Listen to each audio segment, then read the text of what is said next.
Magandang araw po, Mami Elsa, Daddy Sat, Mami La, mga ninong at ninang, mga kaibigan.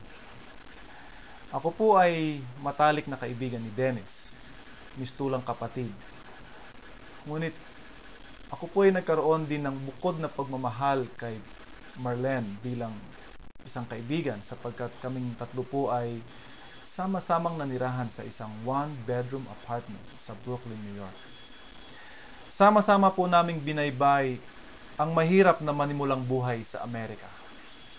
At sa amin pong pagtitinginan at pagtutulungan ay naging madali ang aming pagharap sa mga pagsubok. Isa po sa aking di malilimutan ay ang pag-iyak ni Bea sanggol pa lamang, 4:30 ng umaga para humingi ng gatas. Mistulang alarm clock namin ni Dennis para sa aming 5:30 na biyahe sa subway. Kaya ko naman po dinig na dinig si Bea ay dahil dingding lamang po ang pag-itan ng aming mga tulugan.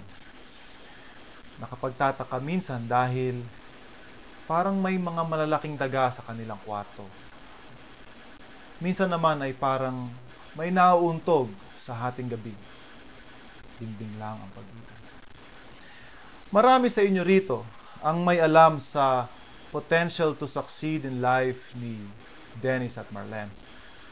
Ngunit masasabi ko pong nasaksihan ko first-hand how the events unfolded in bringing them to where they are now. Si Dennis ay isa ng assistant professor in anesthesiology sa well-respected na institution na Downstate Medical Center sa Brooklyn.